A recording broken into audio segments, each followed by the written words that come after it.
බිත්තරුයි අනිවාර්යෙන් තියෙන්න ඕන. ඒ වගේම ඔයාලා කැමති නම් රතු මස් වර්ග මේකට එකතු කරගන්න පුළුවන්. මාළු වර්ග. ඒ වගේ මං අද එකතු කරගෙන තියෙන්නේ කොරලි මාළු වර්ගය. ඉතින් බිත්තර දෙකයි පොල් සම්බල් අද මම ටෙම්පරාදු කරගෙන තියෙන්නේ. මොකද ලන්ච් බොක්ස් එකේ ගණන් යනකොට දවල් වෙනකොට පොල් සම්බල් පිළිමිලි බලන නිසා. ඉතින් අලිකට peer ගෙඩියකුත් සාමාන්‍ය පැසුණු peer ගෙඩියකුත් මම එකතු කරගත්තා. ඒකට බත් මේස හැන්දක් වගේ එකතු කරගෙන තියෙනවා. පැපොල් කරියකුත් තියෙනවා. ඉතින් බලමු මේ ඔක්කොම කන්න පුළුවන් වෙයිද කියලා නිරෝෂක්කට.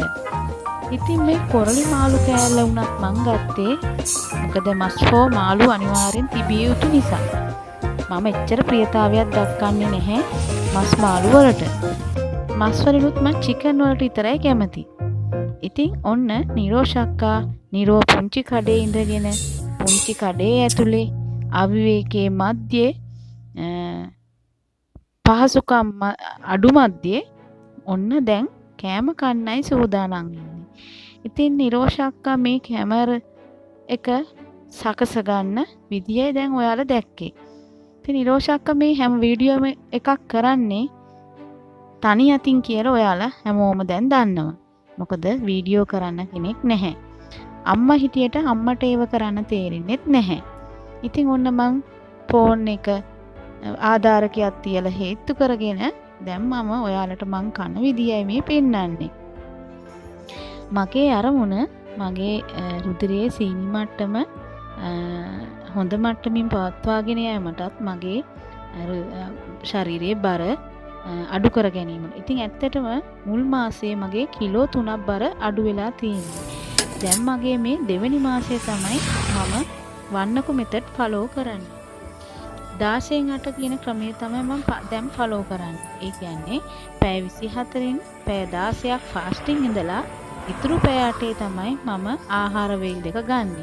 ඒක උදේ ෆාස්ටිං ඉඳලා කහට සහ වතුර බීලා දවල් 12 පහු වෙලා තමයි මේ ලන්ච් බොක්ස් එක මම දැන් මේ වරට වෘත කරලා කන විදිය පෙන්නන්නේ.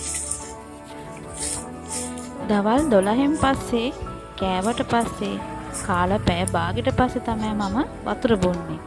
කන්න කලින් මම වතුර වීදුරුවක් බීලා ඉන්නේ. මොකද බඩ අඩු කරගන්න නම් වතුර බොන්න ඕන එහෙමයි.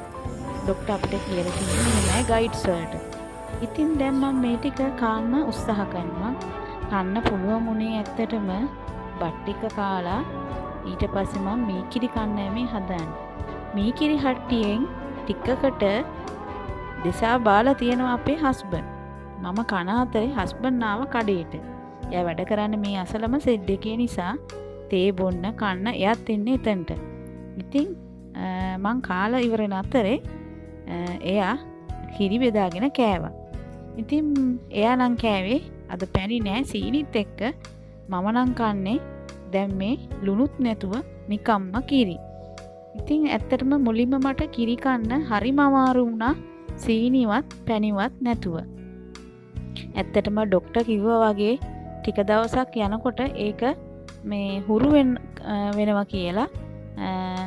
ඇත්තටම ඒක හරි. ඇත්තටම ඒක ඇත්ත.